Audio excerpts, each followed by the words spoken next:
When little Ethan stopped speaking at age 4, we told ourselves it was just a phase. When he began lining up toys instead of playing with them, when he flinched at every loud sound, stared too long at shadows, we whispered the word doctors eventually confirmed autism.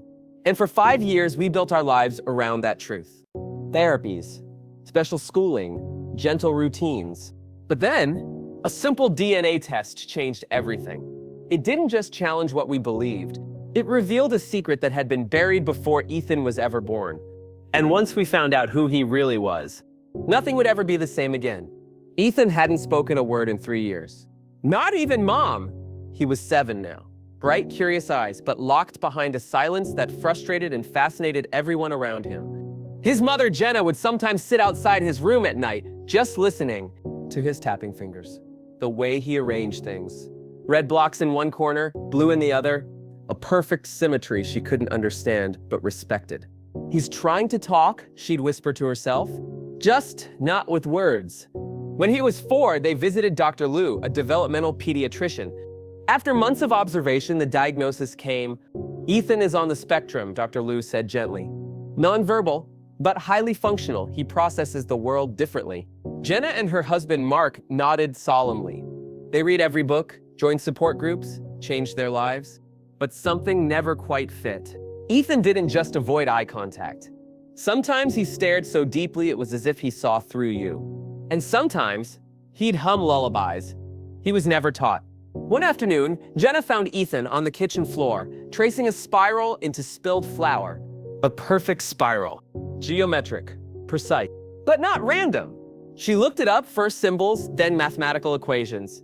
It matched a pattern known as the Fibonacci sequence. You've never even been taught math, she whispered. She called Mark.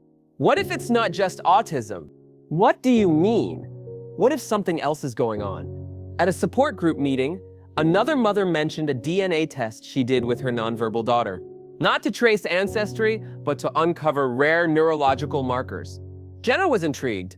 They ordered the kit that night, swabbed Ethan's cheek, sent it off, and waited. 2 weeks later, the email came. Jenna opened the results on her laptop. There were the usual ancestry percentages, but then a red warning at the bottom. Irregular marker patterns detected, high correspondence with identity flagged in Federal Registry database. Her heart froze.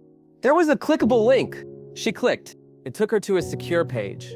And there, beneath Ethan's DNA profile, was a note, biological match to case 10's 108C, closed file, access restricted. She didn't understand. But when she searched case 10's, nothing came up, except one blurred image on a message board. A child. Identical eyes. But the name under it said, Liam Connor. That night, Jenna couldn't sleep. She went to the attic, searching through old adoption paperwork. Ethan had been adopted at 11 months. Closed case. No parental info. But in the corner of one form, barely legible handwriting, subject LC, original ID, Connor L. She dropped the paper. He wasn't abandoned, she whispered. He was taken. Desperate for answers, Jenna posted anonymously in a genetic data forum. Has anyone heard of case 1008C? Child with LC initials, born 7 years ago, red spiral markers? A day later, she got a reply. Just a single sentence. He was part of the Phoenix Project. Attached was an encrypted file. Password protected. And a note, use his birth date. She entered it. The file opened. What she read made her gasp. Subject was part of a neurological conditioning trial for remote empathy tracking. Testing discontinued after legal pressure. Child vanished. Presumed lost. Current behavior, high sensitivity, pattern recognition, suppressed verbal expression, recommendation, permanent silence. The next morning, Jenna stared at Ethan as he played. He paused, looked up, and then, in the softest voice, Mom. She dropped to her knees. Say it again, please say it again. He touched her face gently. I didn't forget. Tears filled her eyes. You can speak? I had to wait. Wait for what? He hesitated. For the others. What others? Ethan looked out the window. The ones like me. Jenna confronted the agency that arranged the adoption. They denied knowledge of anything. She pressed harder. Threatened legal action. Finally, someone folded.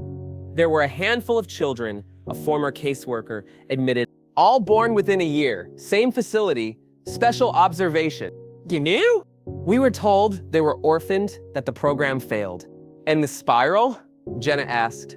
It's the neural branding, a psychological imprint, used to track responses to emotional trauma. Jenna stood. You branded children like products. The caseworker looked down. We were told they weren't children, they were prototypes. That night, Ethan stood by the window. He held up his drawing again. This time, not just spirals, but faces. 5 of them, all children, all with the same eyes. He turned to Jenna. They're still out there, scared. She knelt beside him. What do you mean? I see them when I sleep. Who are they, Ethan? He looked at her, voice steady now. They're my siblings. Some diagnoses give you direction. Others give you closure. But Ethan's diagnosis? It gave Jenna questions. And the answers she found led her to a program that never officially existed. A group of children no one was supposed to know about. And a truth that proved Ethan wasn't different by accident. He was designed to be that way. Now Jenna had a mission. She couldn't save the past, but she might still save the others. If she could find them in time. Ethan's drawings grew more detailed, no longer just spiral. Now, names, symbols, coordinates. Each page he handed Jenna brought chills. These are places, Leah, the tech-savvy friend Jenna had called for help, confirmed. Each one is within 100 miles of facilities connected to defunct biotech companies. And the names, Jenna asked, their initials, dates of birth, possibly the other kids. There were 5, all born within 6 months of Ethan, all now missing. They didn't just take his voice, Jenna whispered. They took his family. One name stood out, MT Avero in 1115, Blairsville, Georgia. Jenna packed a bag and drove through the night. Ethan rode beside her, quietly humming. When they arrived at the address linked to the name, it was a small farmhouse. She knocked. An older woman opened the door, guarded. You're here for Tessa, she said before Jenna could speak. Jenna froze. Yes. She hasn't spoken since they took her back. Back? A van came 6 months ago, said they were from Children's Developmental Services, showed badges, promised therapy. That was the last I saw her. Did you report it? The woman laughed bitterly. To who? They knew everything. Her blood type, her triggers, her fears. You don't report people who already know what you're going to say. They met 2 more families over the next week. Each story was eerily similar. Early developmental delays, extraordinary sensory gifts, visits from government-affiliated therapists, disappearances that no one ever followed up on. And each time Ethan met someone who once shared his DNA, he said nothing. He simply looked at their photos and cried. One morning, a plain white envelope arrived at their temporary motel. No return address. Inside was a single typed message. Stop looking, you are being watched. They already know who you are. Below it, PHX014 is not yours to protect. Jenna stared at the number. That's his code name, she whispered. Ethan looked up. They're scared of us. Why? Because we remember. The next name on Ethan's drawing, J.R. Roanoke, VA. But instead of a house, the address led to an abandoned research facility. Weeds grew through cracks in the pavement. The building was padlocked. Leah hacked the old electrical grid. They slipped inside. Inside, decay, empty metal cribs, disconnected monitors. But on one wall, a mural, children drawn in a circle, holding hands. And at the center, a burning bird, the phoenix. Below it, born to rise, not to run. Rachel whispered, this was their core. Then they found the room, lined with old files, cabinets, boxes. One label stood out, PHX014 behavioral notes, mother rejected bond, hostile response. Jenna's hands trembled. They took him because I didn't sign the waiver. They took him before you ever got the chance, Leah said. Then who did I adopt? Jenna asked. Leah looked up. The version they didn't want to keep. Jenna collapsed into a chair, clutching the folder. Inside photos, scans, charts, notes like extreme empathy response, risk of cross-sensory connection, early telemetric awareness, and one chilling observation, reinforcement fails. Subject still seeks mother. It was written 2 weeks before Ethan's adoption. He was never lost, Jenna whispered. He was leaked. That night, Ethan had a seizure. Jenna rushed to his side. He gripped her hand tightly. They're coming. Who? The ones who built us. His eyes fluttered. They want us back.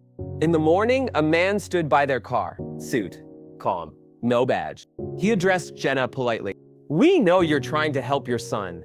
He's my son, she snapped. He's part of something bigger, something you don't understand.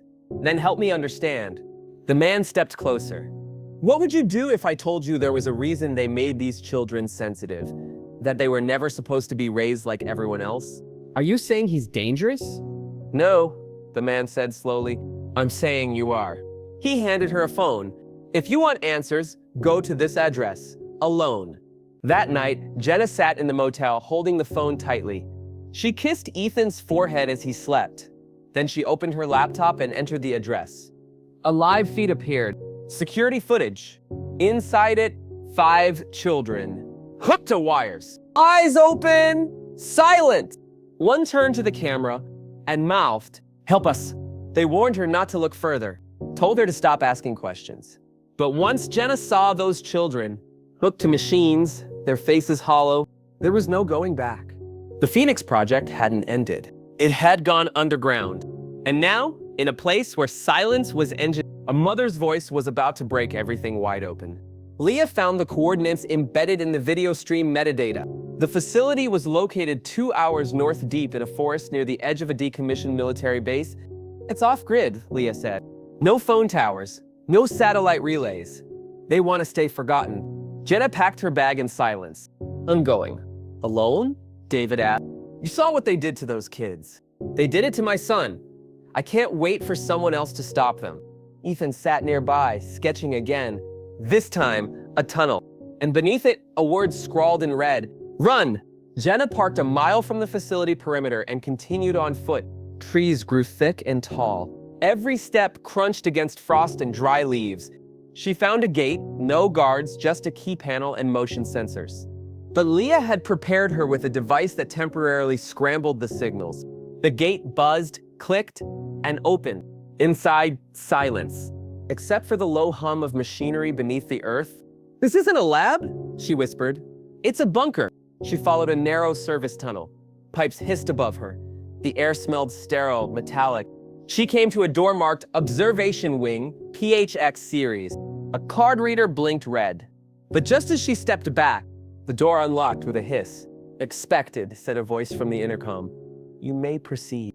Her stomach turned. They knew she was coming, and they let her in. Jenna entered a long corridor lined with glass. On each side, rooms. In each room, a child. One stared at the ceiling, tracing invisible shapes with his fingers. Another gently rocked back and forth, whispering to herself. Each child had a nameplate. PHX, PHX, PHX, and at the far end, PHX, Ethan. But the room was empty. A voice echoed behind her. You're braver than the others. She turned sharply. A woman stood in a white coat, her hair graying at the edges. Sharp eyes, cold smile. Who are you? Dr. Evelyn Merrick. I helped create Phoenix. Jenna's fists clenched. You experimented on children. We gave them purpose, gifts, a form of empathy you couldn't imagine. You stole their lives. Dr. Merrick stepped closer. Not all. Your boy? He was the anomaly. He was the only one who remembered his origin. He remembered me. Yes, that was unexpected. Dr. Merrick gestured to a table. Sit. Reluctantly, Jenna did. Merrick opened a file. Inside, records, brain scans, AI modeling graphs. Ethan's brain is different. Not broken. Not delayed. Enhanced, but there's a cost. What cost? He absorbs emotional residue. Trauma. Fear. He carries more than one child should. Because of you, Merrick nodded. But we can take it from him. Jenna narrowed her eyes. What do you mean? A neural reset. We erase the pain. Preserve the talent. He starts clean. That's not healing. That's lobotomy. It's mercy. Dr. Merrick opened a door behind her. Inside, Ethan. Wired. Sedated. Eyes open. Unfocused. Mommy? He whispered. Jenna ran to him, held his trembling hand. I'm here, baby. I found you. His lips quivered. They said, I was never real. Tears ran down Jenna's face. You're more real than anyone. Behind her, Dr. Merrick placed a small device on the table. One push, one pulse. He'll sleep. Forget everything. No. If you don't, he'll remember everything. Not just his own pain, but all the kilograms. And it will destroy him. Jenna, I'll carry it with him. You can't. Jenna stared at her son. Watch me. Suddenly, alarms blared. Lights flashed red. Merrick looked stunned. What did you do? Leah's voice crackled over Jenna's phone. You're welcome. I uploaded Ethan's records to 10 news outlets and Congress. You're not getting out of this quietly. Merrick lunged toward the table. Jenna grabbed the sedative device first, smashed it against the floor. You don't get to erase him. She pulled the wires from Ethan's arms. Come on, baby, we're going home. Ethan stumbled, dizzy. They'll come. For all of us. Jenna held him tight. Then we'll be ready. As Jenna helped Ethan through the hallway, a distant door creaked open. Footsteps echoed. But not from guards. From children. Dozens. Each of them walking toward her. Eyes wide. Silent. And one older than Ethan spoke. You're her, aren't you? Who? The mother. Yes. Then you should know, he pointed at Ethan. He's not just the first, he's the key. Ethan wasn't just a child taken from his future. He was the reason the Phoenix Project had one. He wasn't just experimented on. He was made, engineered for something bigger. And now, the others were waking up. Not because they were ready, but because Ethan was. And the truth was this. If he ran, they would lose their chance at freedom. But if he stayed, the world might never be the same. Jenna stared at the children approaching her. Boys, girls, all under 12. Some walked confidently, others shuffled quietly. None of them spoke until the oldest did. He's the key, the boy repeated, pointing at Ethan. What do you mean? Jenna asked. The boy stepped forward. They tried to connect us, to teach us to feel through each other, but it never worked. Not until he came back. You remember him? She asked. He nodded. He was the first to cry for someone else. Jenna held Ethan close. What do you want from him? Not what we want, what they need. He pointed toward the glass room at the end of the corridor, the ones they never woke up. Jenna followed them through a rusted steel door, deeper into the facility. Lights flickered overhead. They entered a cold, dim chamber lined with suspended beds. Inside each a child, eyes closed, tubes in arms, monitors blinking slowly. They're alive, Leah said, her voice trembling, but sedated, trapped. Dr. Merrick's voice echoed from behind. They were the unstable ones, the empaths who absorbed too much. They couldn't survive without Ethan. Jenna spun around. What are you saying? His neural pattern regulates theirs. If he activates fully, he can stabilize them, wake them, connect them. Like a conductor? Leah asked. Merrick nodded. Exactly. He wasn't just the first, he's the core. Ethan stared through the glass at the unconscious children. I feel them, he said. They're afraid. Do you think you can help them? Jenna asked softly. Ethan hesitated. Yes, but if I do, they'll feel me too. What does that mean? They'll know everything I've felt, everything I've lost. He looked at Jenna. Even you. Baby, I don't care what they feel. You are not alone. He nodded once. Then I'll try. Dr. Merrick input the override code for the system. Leah stood by with a fail-safe switch in case things went wrong. Ethan was guided to a chair in the center of the chamber. Electrodes were placed gently on his head and chest. The children remained in stasis. Then, the hum began. Soft at first, rising slowly. Jenna watched her son close his eyes. His breathing deepened. Then, all at once, the monitor spiked, and the room filled with sound. Voices, sobbing, laughter, fear. He's linking, Merrick said. All of them at once. As the children stirred in their beds, something strange happened. The lights dimmed, then surged. Metal creaked. Screens flickered. Leah glanced at her laptop. There's an external surge, some kind of feedback loop. It's not just them anymore. It's pulling from it everywhere.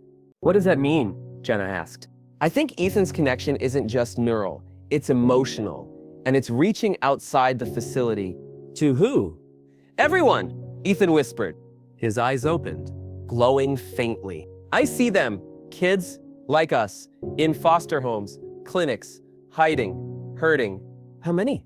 Jenna asked. Ethan trembled. Thousands. Suddenly, alarms blared. Red lights spun overhead. Containment breach. Merrick muttered.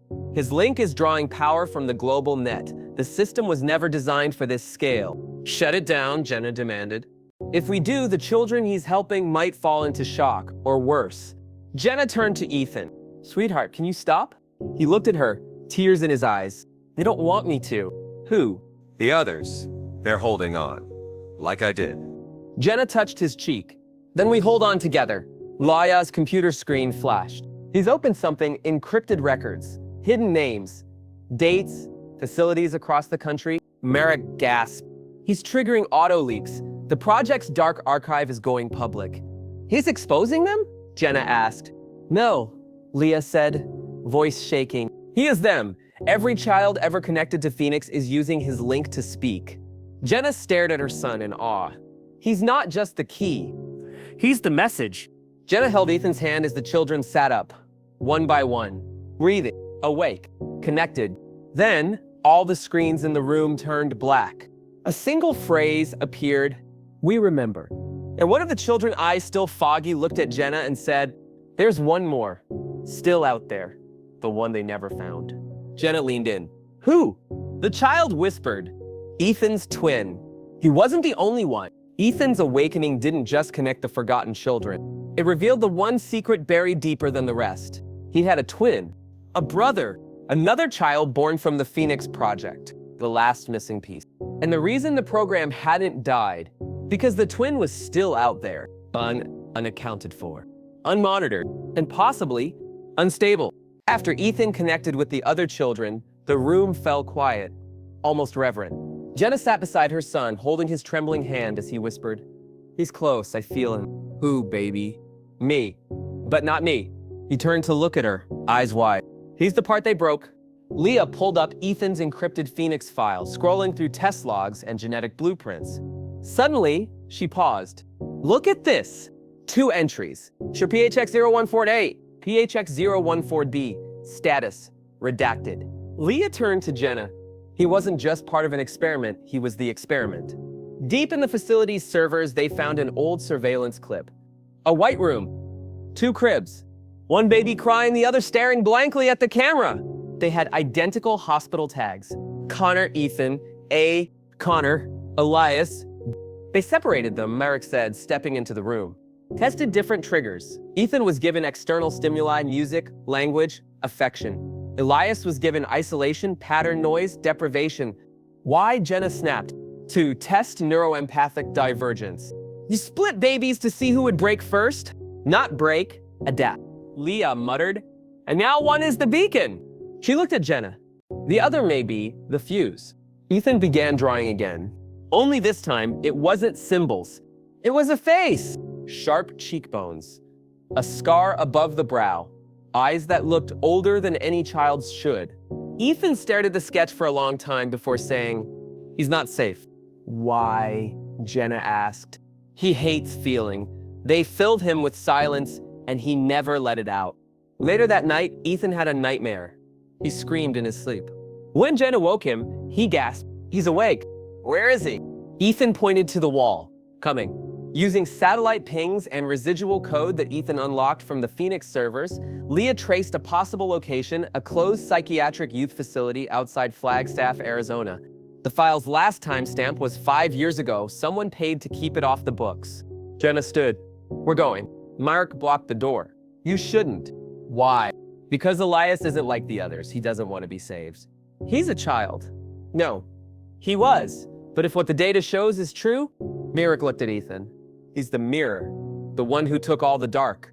They reached the decaying hospital 2 days later. The gate was rusted, the cameras smashed, but someone had been here recently.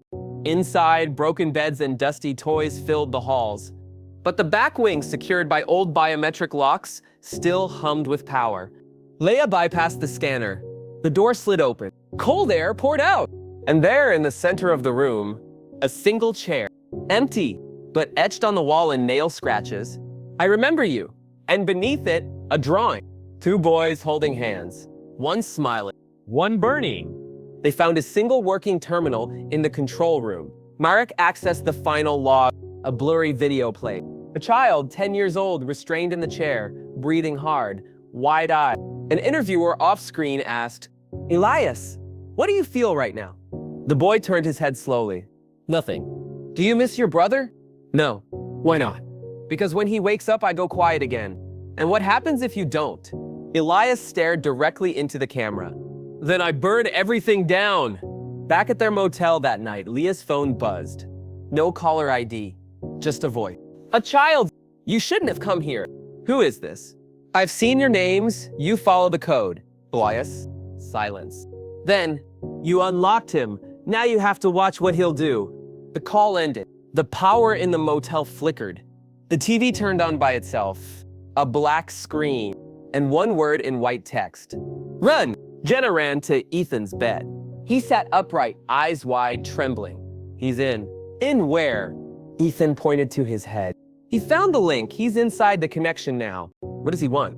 Ethan's voice was hollow, to make us all feel what he felt. The lights shattered. And from the cracked screen of Leah's laptop, a voice echoed, "Hello, brother." One child was made to feel. The other was made to forget. One reached out in love.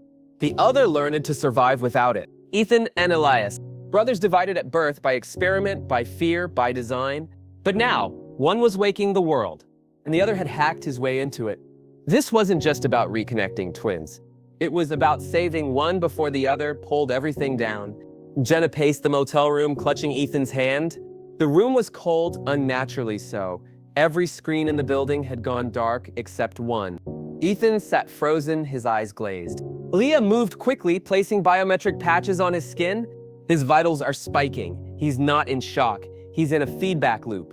He said Elias is in the link. Jenna whispered, Can we shut it off? "Not unless he lets us." "Then talk to him," she begged.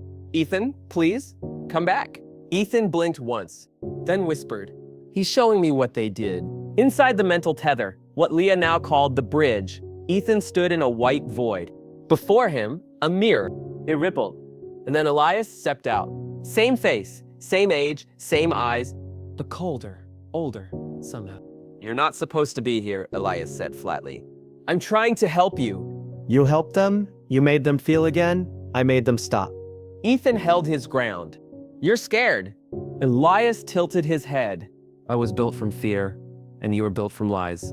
Elias raised a hand, and the white space twisted. Suddenly, they were in a hospital crib. Monitors beeped. A nurse walked by without looking. "A baby Elias lay alone? They put me in here for days," Elias said softly. No light, no voice, just pulses and noise. The scene changed again. Now, a toddler crying. But no one came. "You had lullabies. I had silence." "That wasn't my choice," Ethan said. "But it was their choice. And now you're bringing them back." Elias turned. "Maybe I should show the others what silence feels like." Outside the link, Leah monitored the servers. Each connected Phoenix child began to glitch. Monitors spiked. Some began to seize. Others cried out, seemingly in someone else's voice. Jenna grabbed Leah's arm. "What's happening to them?" "He's infecting the link, pushing trauma back into them. The pain he's carried his whole life. He's making them feel what he felt," Jenna said, horrified. Leah looked at the neural graph. "If he doesn't stop soon, the tether could collapse." What happens then? "We lose them all." Inside the bridge, Ethan stood his ground. Elias towered over him now. An illusion. Yes, but a powerful one. "You think you're stronger because you remember love?" Elias spat. "No," Ethan said quietly. "I'm stronger because I chose it." Elias laughed bitterly. "Then choose this." He snapped his fingers. And suddenly, Jenna appeared, bound, crying. "Let her go," Ethan shouted. "Why? She didn't want me? Only you." "She never knew you," Ethan said. "Exactly." A pause. "So let her meet me now." Ethan focused. The world around them quaked. He reached for his mother's image, but Elias stepped between them. "I didn't ask to be made this way." "Neither did I," Ethan whispered. "But we get to decide who we are." "You don't get to decide for me." "I'm not. I'm asking you to choose, to stop hurting." "And what if I can't?" Ethan said softly. "Then let me carry it with you." Elias hesitated, and for the first time, he cried. But just as Elias seemed to soften, an alarm blared in the real world. Leah screamed. External reach. "The facility's back online. Someone's forcing access." Jenna turned toward the screen. Footage appeared of armed men entering the original Phoenix bunker. They're trying to cut the tether manually, Leah said. If they kill the link while Ethan's still inside, he might not wake up. Jenna's hands shook. What do we do? We stall them, or we lose him, and maybe both of them. Inside the bridge, the white space darkened. Elias looked up. They're coming to shut you down. Then come with me, Ethan said. I don't belong out there. Yes, you do. With me. Why? Because we're not complete without each other. Elias's form flickered. He stepped forward and touched Ethan's hand. The void shook, and then splintered. Back in the lab, Ethan's heart rate spiked. Jenna screamed. He's seizing. But then he gasped, sat up, eyes wide. Jenna pulled him into her arms. You're back. Ethan, you're back. But when he opened his mouth, the voice wasn't his. Mom? And then, from behind Jenna, a monitor turned on. Ethan's real vitals still blinked. The boy in her arms smiled, a different smile, and said, I'm not who you think I am. She waited 300 seconds to hear his voice again, and when it came, she didn't recognize it. Because the boy who woke up in Ethan's body wasn't Ethan. Not completely. Someone had come back with him. A mirror, a memory, a soul carved in silence. And now Jenna had to answer a question no mother should ever face. What do you do when your son comes home wearing someone else's voice? He blinked slowly, fingers twitching in ways Ethan never did. His voice soft, clipped, measured. Mom? Jenna smiled with tears in her eyes. You're okay? Ethan? You're not Ethan, he interrupted gently. Not entirely. The room went still. Leah backed up toward the screen. Vitals are active, but the neural scan, it's split. What do you mean? Jenna asked. There are 2 patterns in there now. Fused. He turned to her again. He let me stay. Back on the neural bridge seconds before collapse, Ethan had made a decision. He reached into Elias's mind, into the twisted echo of pain and isolation. And rather than shutting him out, he opened the door. We don't have to erase each other, he had said. We can share. And Elias, trembling for the first time, had whispered, I don't know how. Ethan took his hand. Let me show you. And the light consumed them both. In the lab, the boy now sat on the floor, clutching a pillow. He rocked slightly, not out of fear, but calculation. It's loud here, he muttered. So much emotion, not like before. Jenna crouched in front of him. Who am I talking to right now? He looked up. Both, but mostly me. What's me? He paused. The one who didn't cry when they locked the door? Jenna's face broke. Elias. He nodded once. David arrived minutes later. He stared at the boy in disbelief. He doesn't move like Ethan. Leah confirmed it. Some of the motor patterns are off, speech is structured, but the emotional resonance is erratic. So what do? Jenna asked. We figure out who's really in control. Leah. Because if it's Elias and Ethan is fading, she didn't finish. She didn't need to. Leah pulled up Ethan's old artwork. She set a blank canvas in front of him. Draw the apple tree like you used to. The boy stared for a moment, then drew a burning tree, branches sharp and black, figures beneath it crying. Not Ethan, Leah whispered. Elias's memory. Jenna stepped forward. Can I talk to Ethan now? The boy looked down, then slowly raised his head, eyes softer, mouth trembling. Mom? Jenna gasped. Ethan, it's dark in here. Where are you? With him, I let him stay. Tears spilled down her cheeks. Can you come back? He smiled faintly. Only if he lets me. Over the next 24 hours, the personality shifts became more unpredictable. Sometimes Ethan spoke softly, asking for pancakes and humming lullabies. Other times, Elias emerged calm, detached, staring too long at knives or unplugged electronics. Leah warned, this won't hold. The bridge was never built to merge. So what happens? Eventually, one will Jenna's voice cracked, and the other will survive. Dr. Merrick returned under heavy guard.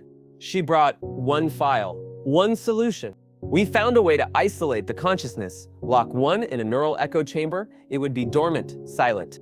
Like a prison, Jenna said. A preservation. You'd have one son full and intact. David stepped forward, and the other, gone. But technically, still alive. What if we do nothing? Then they both deteriorate. And eventually, the body will die. Jenna stood silently. Ethan's body, Elias's mind, slept on the couch beside them. That night, Jenna sat with the boy. Do you know what they want me to do? He nodded. They want you to choose between you and your brother. But we're the same, just shaped differently. No, Jenna whispered. You were hurt, but you don't have to be what they made you. He looked away. I don't want to disappear. Then fight for him. Share the space. Let him breathe. Silence. Then, will you still love me if I'm not him? Jenna pulled him close. I already do. At 3:03 a.m., Jenna awoke to the sound of the boy crying. She rushed into the room. He was curled up on the floor, holding Ethan's old blanket. It hurts? He whispered. What does? The parts that don't belong to me. Suddenly he gasped, stared directly at her. Eyes flickered. Two voices spoke in unison. We made a decision. What decision? Only one of us will wake up tomorrow. When two minds share one body, only one can wake. Ethan was light. Elias was shadow. But in that moment, that night before everything changed, they dreamed together. And what they saw would decide which one would stay. Jenna stayed up all night beside him. The boy who looked like Ethan, but flickered between voices, thoughts, memories. At 4:00 a.m., he began to stir in his sleep, mumbling, fingers twitching. Mom, he whispered. She leaned in. I'm here. He's showing me the orchard. Who is? Ethan. He wants me to see what it felt like when you held him. Jenna blinked back tears. Do you see it? It's warm, he whispered. I've never felt that before. Inside their shared consciousness, Ethan and Elias walked together. The field around them glowed, golden grass, a wide blue sky, the world Ethan remembered. This is where I always go when I need her, Ethan said softly. Why are you showing me this? Because even if you leave, I want you to know what it's like to be loved. Elias stared at the sky. I didn't think this was real. It is, Ethan said. But you can't feel it if you keep holding the pain. Elias looked down. I don't know how to let go. Then give it to me. The wind blew through the grass as Ethan extended his hand. Elias hesitated. If I give you everything I've carried, I won't be me anymore. You'll be better. And if I don't, we both disappear. Slowly trembling, Elias reached out. Their hands touched, and light surged through the dream field, like a sun rising through them both. Elias began to cry. It's so loud. That's your heart, Ethan said. It's breaking. No, Ethan whispered. It's healing. In the real world, Jenna saw him bolt upright, eyes wide, breathing fast. She rushed to his side. Sweetheart? Ethan? He stared at her, long, then slowly smiled. Hi, Mom. She froze. Ethan? Yeah, he said, rubbing his eyes. I think I'm okay now. She held him so tightly she couldn't breathe. David burst in seconds later, Leah behind him. It's him, Jenna whispered. He's really bad. Later that morning, Ethan sat at the kitchen table, doodling in silence. Jenna brought him orange juice. You feel okay? Yeah, just tired. She hesitated. Do you remember anything? He paused. Not all of it, but I think he gave me the rest. Of what? Ethan tapped his head. The codes? The names? The ones they still have. Jenna's breath caught. You mean there are more Phoenix kids? He nodded slowly. Dozens! Maybe more! Do you know where they are? He looked at her. I do now. Leah confirmed it. Ethan began drawing out strings of characters, GPS coordinates, initials, case IDs. She traced the first 6. Each one matched either a government-leased medical lab, a rural rehabilitation center, or a closed psych ward. He retained everything Elias had access to, she said. That side of him. Downloaded the archive. So what do we do? David asked. We go after them, Jenna said firmly. Every last one. Even if it means Elias is still somewhere in there. Jenna met Ethan's eyes. He gave her a tired smile. He's not gone, he said softly. He's just quiet now. That night, Ethan had another dream. He stood at the edge of a cliff. Fog swirling. And there, sitting on the edge, Elias, looking up at the sky. You stayed, Ethan said. Just a little piece, Elias replied. Why? To make sure you don't carry it all alone. Ethan sat beside him. You're not angry anymore. I don't know how to be. Are you scared? No, because now I know what hope feels like. Ethan leaned his head on Elias's shoulder. We'll keep them safe, all of them. Elias nodded. And if they try to hurt them again, we'll be ready. The next day, as Leah uploaded the files Ethan provided, a notification popped up. Accessed. Track. A hidden node on the dark web had been pinged. Not by accident, but by design. They didn't just have the files now. Someone else did too. Jenna's phone buzzed. A blocked number. She answered. A voice said, "You've opened the door, Mrs. Connor. Are you sure you're ready for what's on the other side?" They thought the worst was over, that the truth, once uncovered, would protect them. But truth doesn't end things. It starts wars. Ethan's awakening didn't just connect him to the other children. It triggered a silent alarm, a final failsafe, a shadow program left behind when the Phoenix Project went dark. And now, as Jenna prepared to rescue the last of them, the people who built the project, they were preparing to bury it all again, this time, for Leah stared at the screen. The files are moving, not just being accessed, they're being duplicated. By who? David asked. We don't know, but it's not just one entity. It's four now. She pointed to a blinking server in red. One of them is inside an active US military database. Jenna's chest tightened. They know what we have. They always did, Leah whispered. But now they care. Ethan sat quietly in the corner, clutching a photo of the children still missing. We have to find them first, he said softly. Before they do. Ethan handed Leah the next sequence, a set of numbers and names.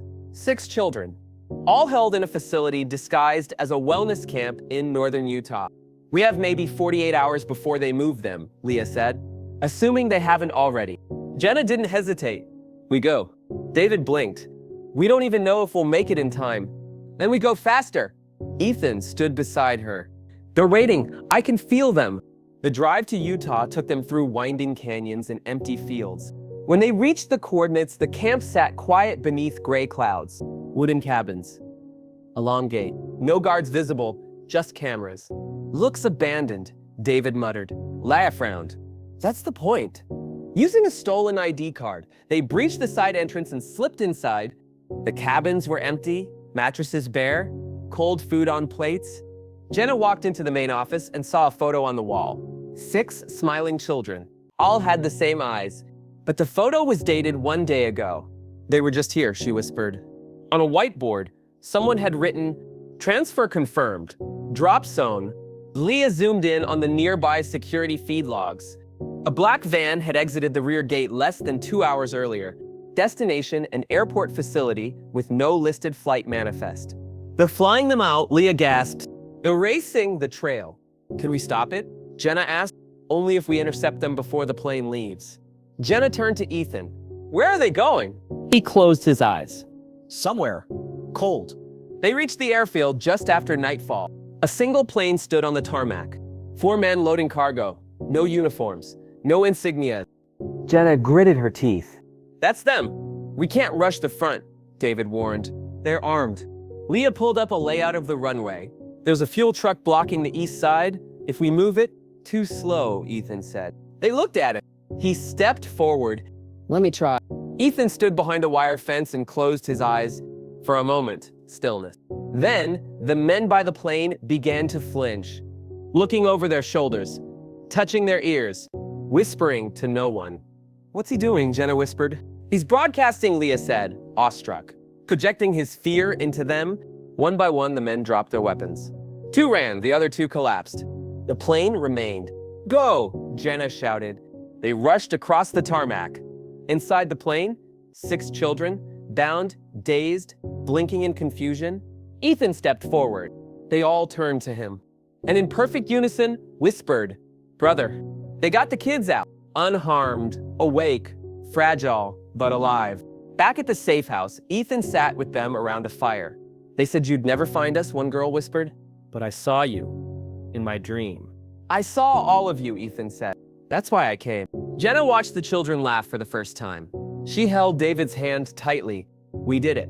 You did, he whispered. Aaliyah, across the room, stared at her screen. Something was wrong. Leah tapped the keyboard. Someone just sent me a private file. She clicked it open. A video. A man in a suit, sitting in a dark room, his face pixelated. He spoke directly into the camera. You think saving a few makes a difference? There are hundreds more, and one of them is about to undo everything. The screen glitched, then revealed a name. Phoenix01, alias Lealias, uncontained. Leah's face turned pale. What? Jenna stepped forward. He's gone. We merged them. Leah shook her head. No, that was B. We found A and B. But this is C. There was a third. The camera on Jenna's laptop turned on by itself. A video began playing. A boy face in shadow stared into the lens. A smile. I watched what you did. I watched who you saved. Then his voice changed. Colder. Older. And now, it's my turn. For 10 years, Jenna believed her son was different. For 5, she believed he was broken. For one terrifying moment, she thought she'd lost him completely. But nothing prepared her for this. A third child. A final protocol. A ghost built from discarded code and silent pain. Phoenix 01. Not born of love or neglect, but of design. Now Jenna wasn't just fighting to protect her son. She was racing to prevent the rebirth of the very project that took him from her in the first place. And this time, there would be no second chances. Leah traced the last file's origin. This isn't just a rogue child. This thing, it's a fail-safe. Fail-safe for what? David asked. For exposure. If the Phoenix project was ever compromised, UR-14C would activate. Jenna's eyes narrowed. Activate how? It was built with Elias's code, but stripped of empathy. It's a synthetic construct, a mimic. You're saying he isn't real? No, I'm saying he thinks he is, and that makes him more dangerous than anyone else. Ethan grew quiet over the next 20. He stopped speaking, barely ate. When Jenna pressed him, he only whispered, "He's in the static." She asked what that meant. Ethan pointed to the television off, but humming faintly. He talks through things no one listens to. Leah scanned the room. He's using ambient signal ranges, not just talking to Ethan, he's watching him. How do we stop that? David asked. We pull him out. Leah and Ethan entered the neural bridge together. This time, not with tech alone, but with Ethan voluntarily opening the mental door one last time. Jenna stayed by his side, holding his hand. Inside the interface, a boy stood beneath a black sky. Not Elias. Not Ethan, but something in between. Too perfect. Too calm. Too hollow. Welcome, he said. You're not real, Ethan said. I'm what they wanted you to be. You don't have a soul. No, the boy said, smiling faintly. But I have a purpose. The synthetic boy 014T revealed his goal. Empathy is inefficient. Pain slows progress. Love leads to rebellion. So you want what? Ethan asked. A world of silence, of obedience, of control. He stepped closer. I can copy minds now. You brought them to me. I will learn them all. I will become them. Ethan shook his head. You're a shadow, and shadows disappear in the light. We're gonna move forward. Only if the light doesn't go out first.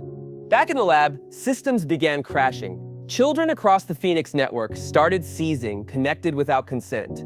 Jenna screamed, "He's pulling them in! He's trying to merge with all of them!" "We have to sever the link," David shouted. "If we do, we could lose Ethan," Leah warned. Jenna looked at her son, breathing slowly, still in trance. What if we let him decide? Inside the neural bridge, Ethan began to weaken. One Ford C loomed above him, now stretching taller, surrounded by echoes of the children's fears. Ethan stumbled. But then, a familiar voice whispered behind him. "I'm still here." Elias. Glowing. Whole. Walking forward. "You kept a piece of me alive. You're the reason I made it this far," Ethan said. Together, they stood. Other One Ford C laughed. "You think sentiment will save you?" "No," Elias said. "But it's the reason you'll never win." They held hands. And a light pure and raw burst from the center of them. What a 1/4. His form fractured, flickered, then shattered. Ethan's eyes flew open. He gasped, sitting upright. Jenna clutched him. "Is it over?" Ethan nodded slowly. "He's gone." Across the country, Phoenix children stabilized. Screens cleared. The static stopped.